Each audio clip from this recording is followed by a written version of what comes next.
So this is the Xiaomi 13 Global Edition, and this phone is slowly turning me into a huge Xiaomi fan, which I never thought would happen because, let me preface that by saying I live in the States. This phone obviously is not sold in the States, so I went into this phone knowing absolutely nothing about it. In fact, a week ago, if you asked me, hey Mark, what is Xiaomi's flagship phone? I don't know. So this first impressions video will probably be my most realistic one that I've ever done in years. I like this phone a lot, and it actually, believe it or not, beats the S23 Ultra in some key areas, which I'll go over in this video. So, by the way, if you want to know the specs of the phone, I'll put up a screenshot right now. Go ahead and read it. You can pause the video, and there you go. The first thing I love about the phone, and I noticed this right when I took it out of the box, is the design and build quality. Now, I don't know if it's something that Xiaomi does internally, but this phone just feels solid. It doesn't feel like there's any empty space in the phone. It just feels dense. You know what I mean? And I really like the polished sides. Well, I don't like the polished sides because they scratch, but I like that it's flat, is basically what I'm trying to say. It's flat with a nice curve as you're getting toward the corners. It feels really nice to hold. And the back glass, also, I'll put up a video right now. The back glass also curves ever so slightly. So holding the phone, it just feels so good. I really like it. Another thing I gotta give Xiaomi huge props for is look what comes in the box, right? You get the phone, obviously, but you get a built-in screen protector, which we don't really get here in the States anymore. Hey, Samsung, what happened? But you also get a 67 watt charger in the box. European plug, that sucks, but I have an adapter anyway. And you get a TPU style case. Now, is this case going to save you from 10-foot drops? Probably not. But what this case will do is it'll help protect your phone in the meantime while your actual case arrives in the mail. Or you could probably use this full time and just use it against scratches and not really as much for drops, which is also fine. But I just like how whenever you're paying big money for something, this is close to $1,000. When you're paying that much money for something, it's so nice to just open up the box and everything is there. I mean, why is that a luxury today when like 4 years ago or 3 years ago, that was like the norm? Like what's happening in the States? I don't know. I don't really like the direction that is going. So I got to give Xiaomi huge props for that. This phone is also super smooth, and that has a lot to do with the new Snapdragon chip, the 8 Gen 2. Plus, you get the UFS 4.0 storage. That Snapdragon chip is changing the game for Android phones. The phone, almost any, in fact, not almost, but literally any Android phone with the Snapdragon 8 Gen 2 and UFS 4.0 storage, that phone is going to be blazing fast, and this is no exception. This phone feels like butter. The cameras are another thing I love, but, and I'll say that again, but it depends on what you're looking for in the photos. Since the partner to this phone is Leica, the colors and hardware are done also by Leica. The photos have a specific vibe to them. Just like Brandon at This Is Tech Today said, they're not really afraid to show the shadows. The photos just come out unique. They come out super stylized, and I love it. I just couldn't stop taking photos yesterday. Everything I saw, I was like, bam, bam, bam. It just feels nice because most of any other phone, mostly all the photos look, they're basically identical. You might have a few differences in the sky, a few differences in the something else. But this phone is the first phone that I've used that whenever you take a photo, it actually looks different than the competition. It genuinely adds some sort of character into what you're trying to take a picture of. It's not for everyone. I'm not saying you're going to get this phone and it's going to be the best in the world. Of course not.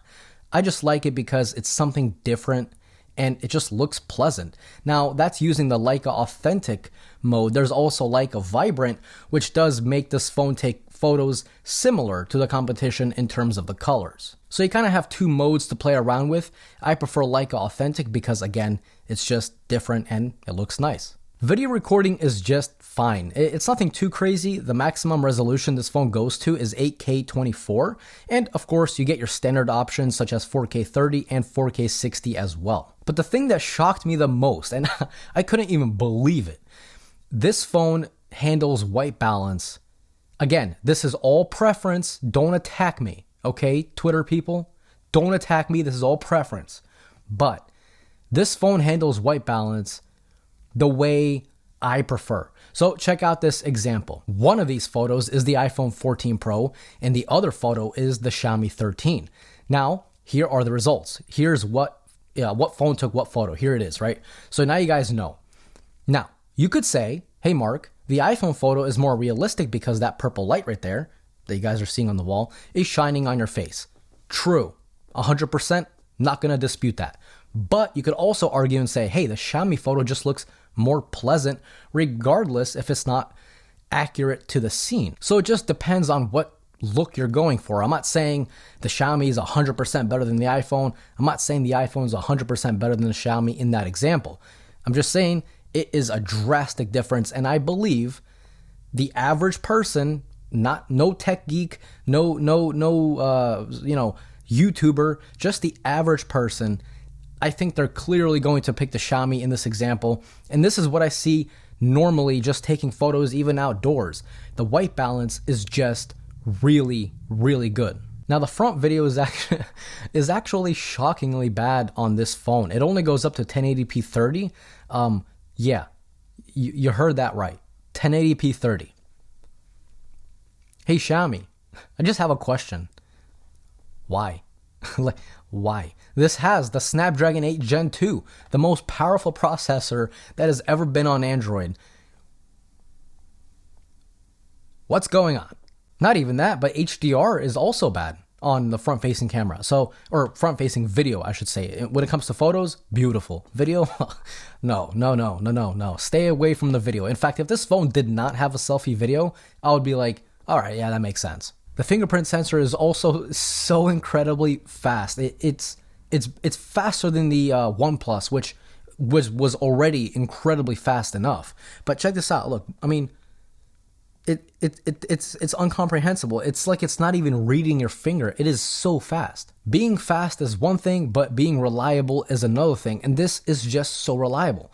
I've never had a misread in the 4 days that I've been using this phone. Never had a misread. That is nuts. The battery life is also incredible on this phone. And again, that's thanks to that Snapdragon 8 Gen 2. Like I said, that chip is changing the game for all of Androids. Not just Xiaomi, not just Samsung's, but every Android phone with that chip is a monster. This phone, no joke, is getting about the same battery life as this phone, the S23 Ultra. Of course, that's partly because this has a 1080p display, but it's still at 120 Hz, and it even has more HDR options that the S23 does not have, such as Dolby Vision. So you get Dolby Vision, you get HDR, HDR10+, and HLG. You have it all. So watching videos on this display, doing anything on this display just looks very, very good. But even if you somehow manage to completely destroy the battery, you have this behemoth right here. Look, full charge from 0 to 100% should take you roughly 35 minutes, which is already insane. Like I said, here in the States, that number is insane. I know you guys in Europe and China, Asia have phones that can charge in like 2 seconds. I understand that. Here in the States, hey man, it's 1 hour minimum for any flagship you get in the States. 1 hour minimum. That's where we're at. No? So 35 minutes is insane. But the more impressive thing is like the 0 to 50, right? Just a quick top up before you leave to hang out with friends, go anywhere you want. Your phone's dead. Uh-oh, you're leaving in a few minutes. You plug it in. Yo, from 0 to 50%, 15 minutes.